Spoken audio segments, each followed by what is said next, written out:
지금까지 들어온 주요 뉴스 정리합니다. 오늘도 김영민 아나운서와 함께합니다. 어서 오십시오. 네, 점심 먹고 한잔 하면서 듣는 영민한 뉴스 시간입니다. 예, 전공의가 집단 행동을 예고한 날이 하루 앞으로 다가왔습니다. 먼저 관련 속보부터 정리하고 하겠습니다. 네, 이른바 빅5 병원의 전공의들이 오늘까지 집단으로 사직서를 제출하고 내일부터 근무 중단에 돌입하겠다라고 예고했습니다. 이 빅5 전공의들의 수가 2,745명으로 전체 전공의의 약 21%에 육박하는 수준인데요. 이미 세브란스 병원의 일부 진료 과목 전공의들은 오늘 사직서를 제출하고 근무 중단에 돌입했습니다. 세브란스 병원은 이미 오늘부터 전공의들이 총 파업한 것으로 가정을 하고 내부에서 수술 스케줄 조정에 착수한 상태인데요. 그리고 이들 병원 외에도 전공의들의 사직 잇따르고 있고 전국으로 확산할 거라는 우려가 나오고 있습니다. 이런 가운데 윤희근 경찰청장이 오늘 기자간담회에서 의료계의 집단행동으로 수사기관에 고발이 됐을 때는 정해진 절차 안에서 최대한 신속하게 수사할 거라고 이야기를 하면서 명백한 법 위반이 있고 출석에 불응하겠다는 확실한 의사가 확인되는 의료인에 대해서는 체포영장 발부하고 전체 사안을 주동하는 이들에 대해서는 구속수사까지 염두에 두고 대응하겠다라는 입장을 밝혔습니다. 네. 정부가 진료 유지 명령을 발령했다고 하는데 진료 유지 명령 이게 뭐죠? 네, 박민수 복지부 2차관이 오늘 이 보건복지부 의사 집단행동 중앙사고수습본부 브리핑에서 한 이야기인데요. 정부가 이 시간부로 전국 221개 전체 수련병원의 전공의 대상으로 진료 유지 명령을 발령한다고 밝혔습니다. 이 진료 유지 명령은 말 그대로 의료 현장을 떠나지 말 것을 명령하는 건데 네. 의료법에 따르면 복지부 장관이 보건의료 정책을 위해서 필요하거나 국민 보건에 중대한 위해가 발생하거나 발생할 우려가 있으면 이 명령을 할 수 있다라고 정하고 있습니다. 그리고 정부가 오늘 오전에 한덕수 총리 주재로 또 관계장관 회의 열고 비상진료 체계를 운영하기로 했습니다. 그래서 오늘부터 의사 집단행동 피해신고 지원센터도 운영합니다. 네. 정부는 그 의대생들 집단 휴학에 대해서도 지금 고민이 많죠? 맞습니다. 전국 40개 의대 중에 35개 대학의 대표자들이 정부 의대 증원에 반발해서 지난 15일에 긴급회의 열고 오는 20일 그러니까 이제 내일 휴학계를 내는 것으로 결정을 했는데 원광대 의대생 160여 명은 이미 어제 집단 휴학계를 제출했습니다. 그래서 이주호 부총리 겸 교육부 장관 오늘 의과대학을 둔 40개 대학의 총장들과 긴급 영상회의를 열었는데요. 우리 학생들이 예비 의료인으로서 학습에 전념해야 할 중요한 시기를 잘 보낼 수 있도록 총장님들께서 법과 원칙에 따른 학사 관리에 힘써 주시기를 부탁드린다라고 했고요. 그리고 이런 동맹 휴학으로 학생들과 국민들이 피해받는 일 없어야 한다라고 강조했습니다.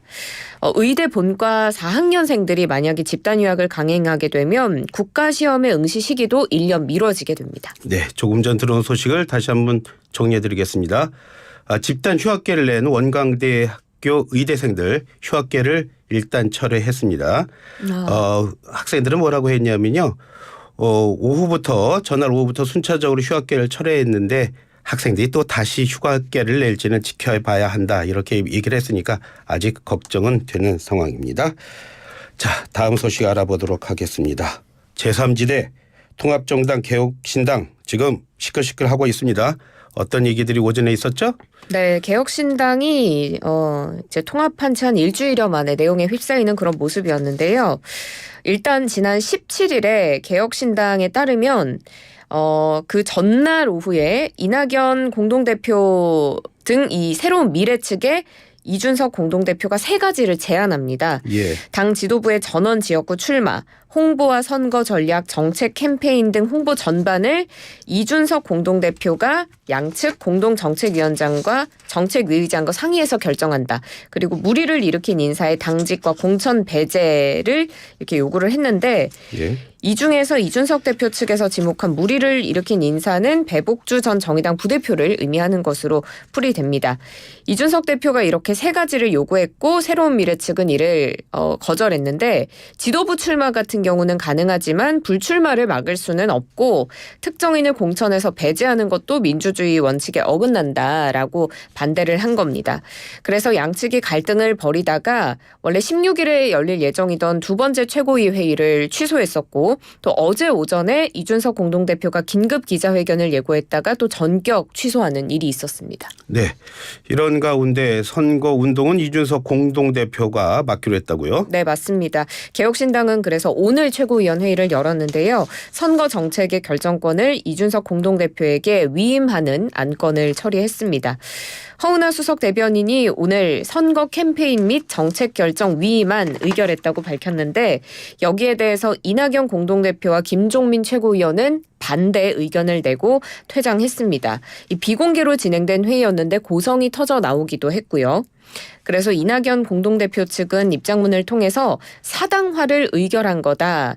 제3지대 통합정신을 깨뜨리는 비민주적 절차와 내용에 반대한다라고 분명히 했고 김종민 의원도 퇴장 이후에 기자들과 만나서 이 선거운동 전체를 이준석 개인에게 맡기는 건 민주정당에서 가능한 일이 아니다라고 비판하기도 했습니다. 네, 말씀하신 대로 주말에 시끌시끌하더니 오전에 좀 큰일이 좀 있었군요. 자, 여기에 한동훈 국민의힘 비대위원장도 한마디 거들었다고요? 맞습니다. 한동훈 비대위원장은 오늘 출근길에 기자들과 만나서 이 개혁신당을 향해서 쓴소리를 했습니다. 지금 이혼하듯 갈라선다면 보조금 사기라도 해도 과한 말이 아니라고 생각한다라면서 결국에 돈 때문에 생각이 같지 않던 사람들이 위장 결혼하듯이 창당을 한 다음에 6억 6천만 원을 받은 거다 이렇게 평가를 했습니다. 그래서 이게 정치개혁인가? 이건 기존에 있던 대형 정당들도 창피해서 안 하던 방식이 아닌가라고 반문하면서 이름 짓는 건 자기 마음이지만 개혁이란 말과 전혀 어울리지 않는 행태다라고 강도 높게 비판했습니다. 네. 이제 공천 상황 좀 짚어보고 갈까요? 먼저 국민의힘 공천 상황부터 정리하고 가겠습니다. 네, 국민의힘은 주말 새 대구 경북, 부산 경남, TK와 PK 지역에 공천 면접을 진행했습니다. 영남 텃밭인 대구 경북에서는 현역 의원 25명 중에 4명만 단수 공천됐고요. 10명은 경선 대상으로 발표됐습니다. 또 다른 10명의 발표는 보류됐습니다. 대구에서는 윤재옥 원내대표 그리고 경제부총리를 지낸 추경호 의원만이 단수 공천됐고 경북에서는 영천 청도 지역의 현역 이만희 의원, 고령 성주 칠곡의 현역 정희용 의원이 단수 공천됐습니다. 부산 경남을 살펴보면 현역 의원 26명 가운데 단수 전략공천 14명 그리고 경선은 6명입니다. 그러니까 TK에 비해서 PK가 현역 물갈이 비율이 좀 낮았고 TK가 더 높았다라고 볼 수가 있는데 그리고 또 한 가지 살펴볼 건 지금 국민의힘은 서울 강남 의뢰 공천을 신청했던 박진 전 외교부 장관, 이원모 전 대통령실 인사비서관을 수도권 내 다른 지역구로 또 재배치하기로 했습니다. 네, 그러니까 부산 경남에 비해서 대구 경북 지역의 현역 의원 물갈이 비율이 높은 거죠? 네, 그렇습니다. 예, 더불어민주당 23개 지역구에 대한 경선 또 돌입한다고요? 맞습니다. 더불어민주당 중앙선관위가 오늘부터 사흘간 1차 경선 지역구 23곳에서 경선을 진행합니다. 민주당 후보 경선 같은 경우는 권리당원 투표, 일반 여론조사 50%씩 반영하고요. 경선 결과는 21일에 공개되고 최종 공천자는 최고위 의결로 확정되게 됩니다. 이런 가운데 이재명 대표가 이제 현역 의원 평가 하위 20% 대상자에 대한 개별 통보를 곧 할 걸로 보이면서 당내의 긴장감도 높아지고 있습니다.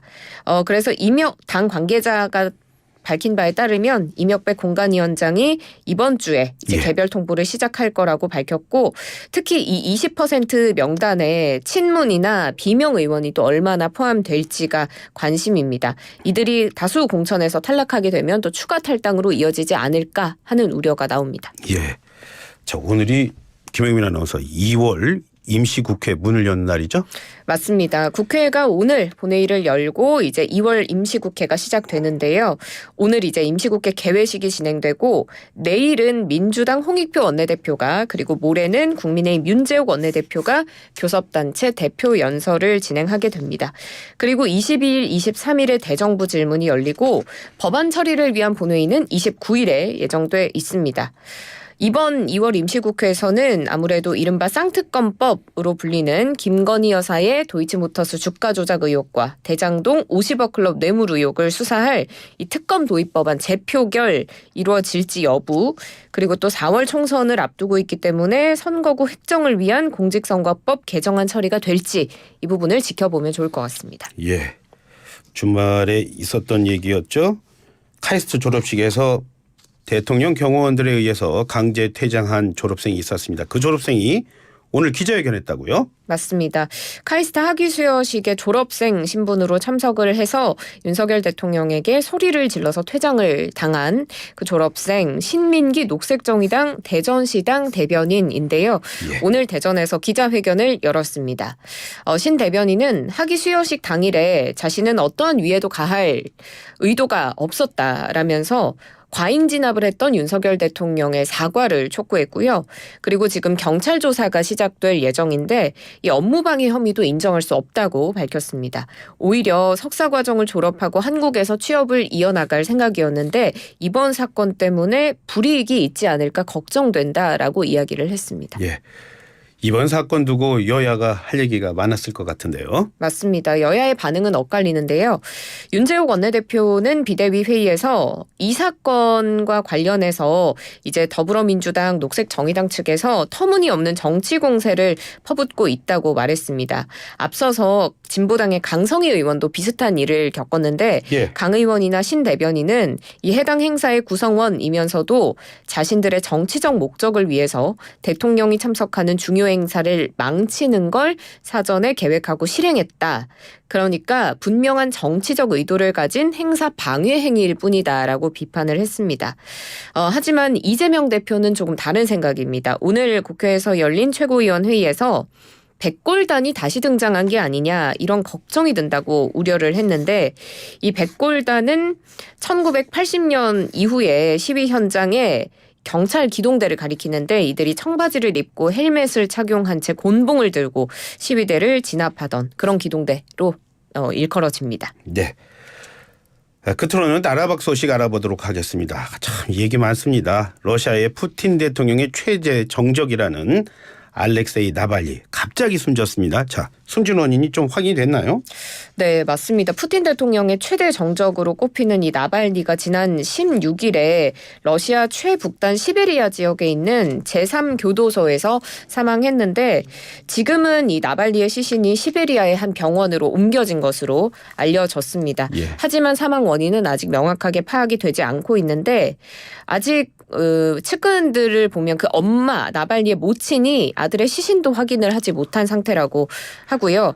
교도소 당국은 이 사인이 돌연사 증후군이라고만 통보를 했고 이 검사가 모두 끝나야지 시신을 넘겨줄 수 있다고 이야기를 한 것으로 전해집니다.